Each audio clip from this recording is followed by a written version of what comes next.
Assalamualaikum warahmatullahi wabarakatuh. Perkenalkan, nama saya Dedi.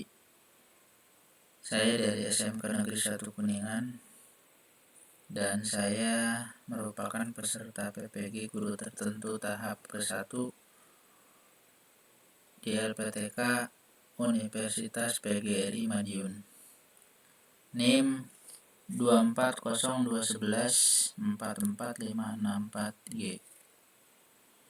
Pada kesempatan ini, perkenankanlah saya untuk mempresentasikan hasil kerja kelompok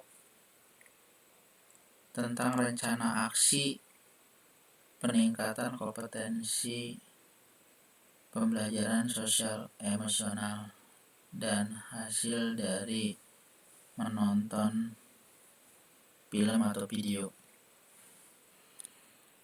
Ini merupakan tugas modul kedua, yaitu pembelajaran sosial emosional, dan ini adalah bagian topik kedua. Subtopiknya adalah kolaborasi dengan guru BK atau guru mata pelajaran dan pihak lain dalam pengembangan kompetensi SEL.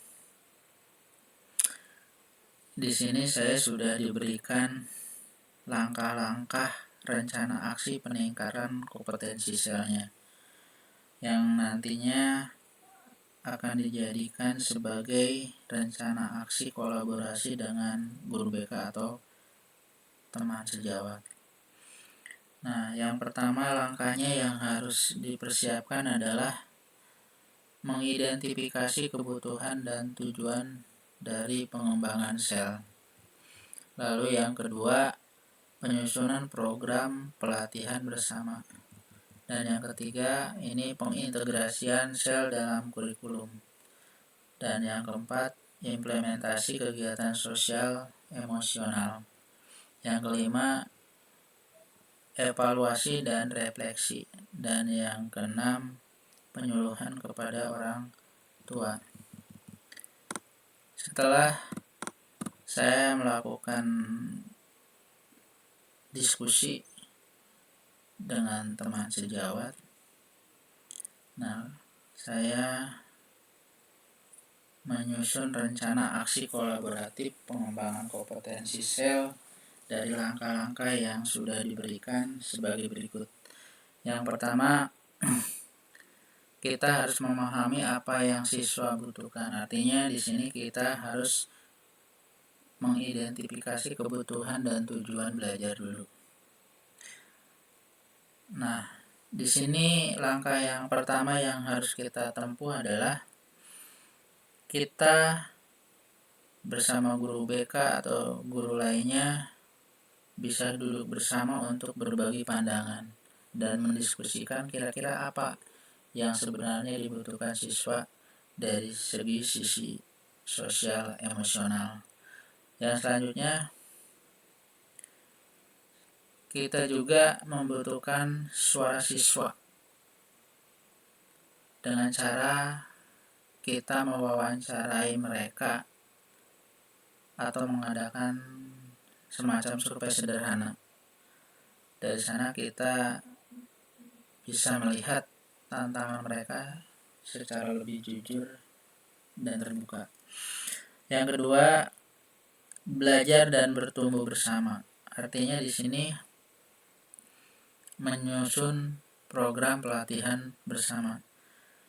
Nah, di sini guru bukan hanya mengajar, tapi juga pembelajar.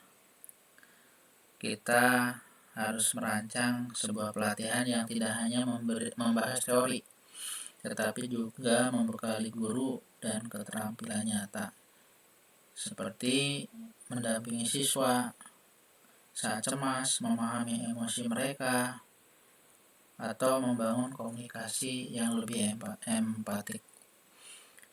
Selanjutnya, dalam proses ini semua guru dari berbagai mata pelajaran belajar bersama, saling menguatkan dan saling menginspirasi.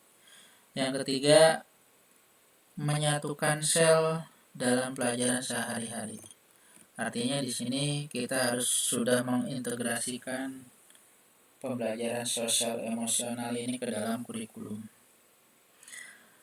Di sini sebetulnya kita tidak perlu membuat pelajaran baru, tetapi justru kita menyelipkan nilai-nilai sosial emosional ke dalam pembelajaran yang sudah ada.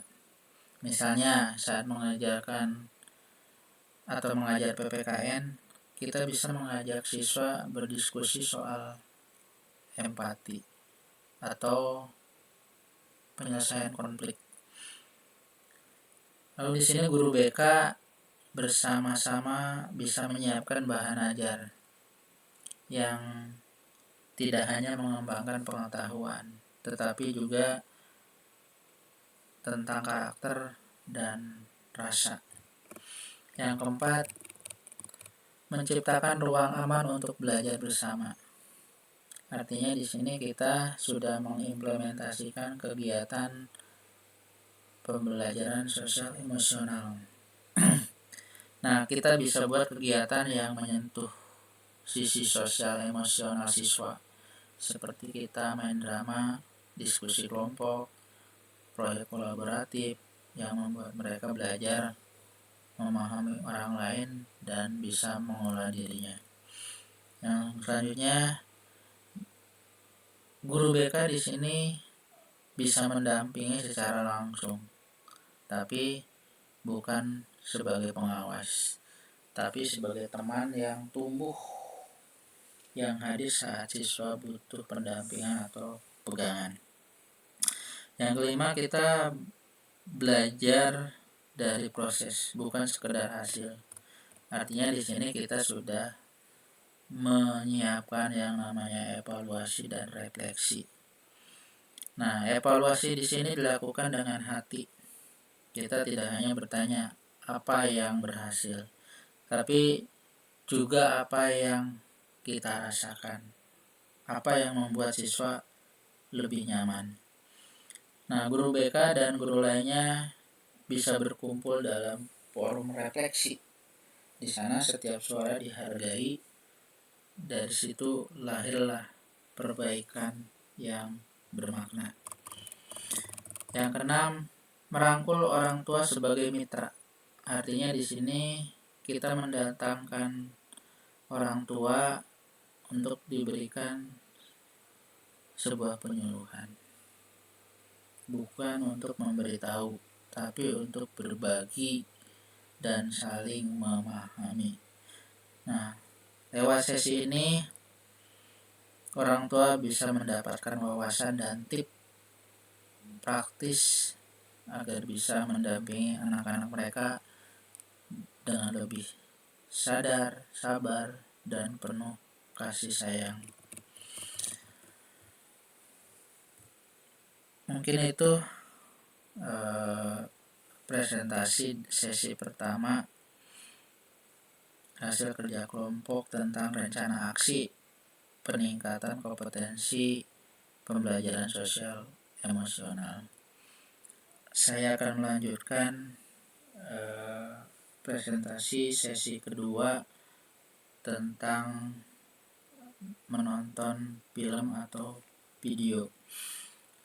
Di sini saya disuguhkan beberapa film. Yang pertama adalah film Laskar Pelangi, dan yang kedua di sini saya disuguhkan dengan yang namanya film Negeri Lima Menara dan Sekolah Rimba. Nah, pada film Laskar Pelangi, setelah saya tonton di sini ada hal penting yang muncul di pikiran saat saya menonton film tersebut.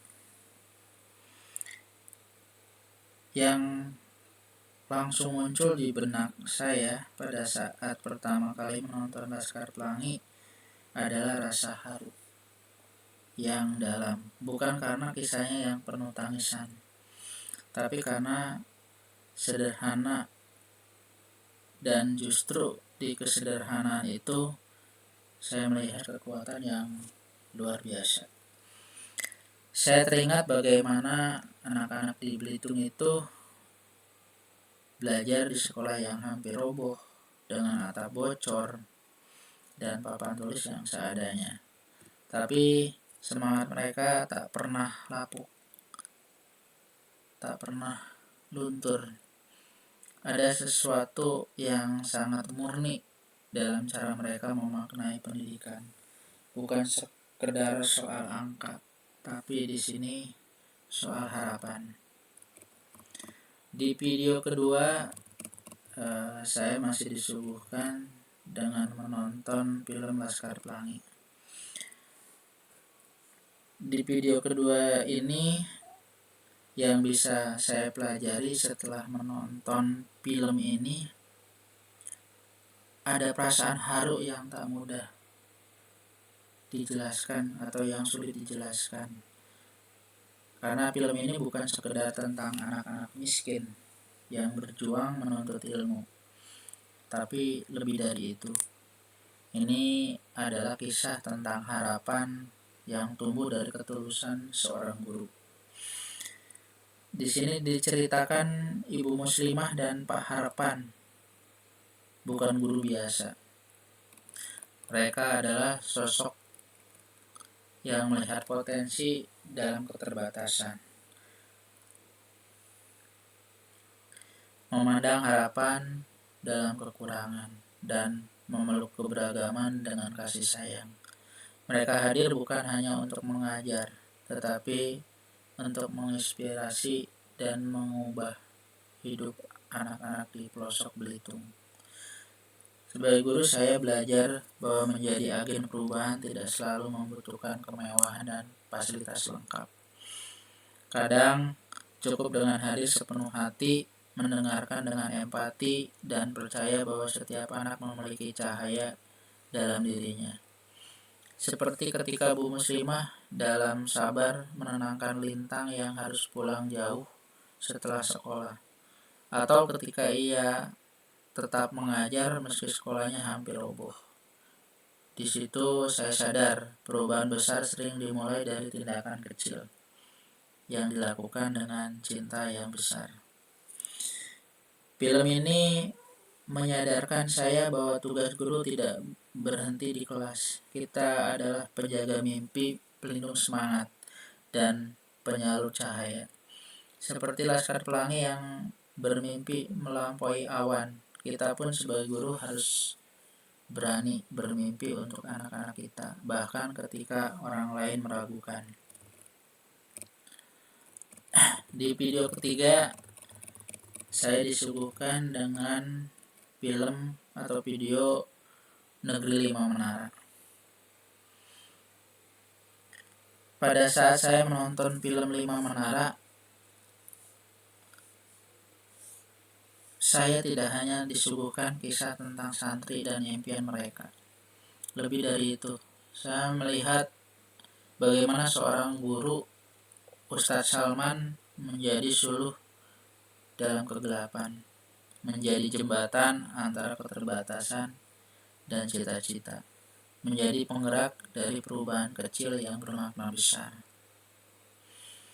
Ada satu kalimat yang tak pernah saya lupakan, yang sangat menyentuh hati, yaitu manjada wajada. Siapa yang bersungguh-sungguh pasti akan berhasil. Kalimat itu bukan sekedar semboyan, ia adalah napas dari pembelajaran sosial emosional, membentuk ketangguhan, optimisme, dan kesadaran diri dalam jiwa para siswa.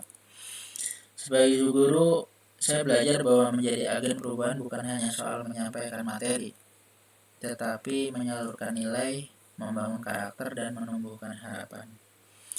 Ustadz Salman tidak pernah marah dengan cara merendahkan, tidak pernah menggurui dengan tekanan, tapi hadir dengan empati, ketegasan yang lembut, dan keyakinan pada setiap muridnya.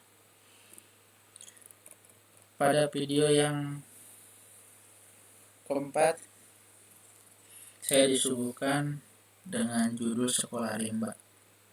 Nah, dari film ini saya belajar bahwa Pendidikan sejatinya bukan hanya tentang angka dan huruf, tetapi tentang keberanian, kepedulian, kemanusiaan. Nah, film ini menggambarkan perjuangan seorang guru yang dengan segala keterbatasan tetap memilih hadir di tengah anak-anak pedalaman.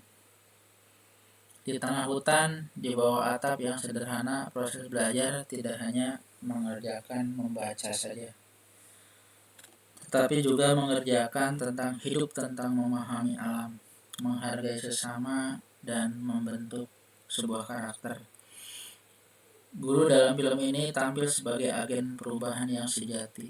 Ia tidak hanya menjadi pengajar, tetapi juga penggerak, pendengar, dan pelindung, bahkan orang tua bagi anak-anak didiknya. Sikap empati, kesabaran, dan ketulusan menjadi fondasi yang kuat dalam membangun hubungan sosial emosional dengan murid. Ia mampu melihat potensi, bukan kekurangan. Ia membangun kepercayaan, bukan menanamkan rasa takut.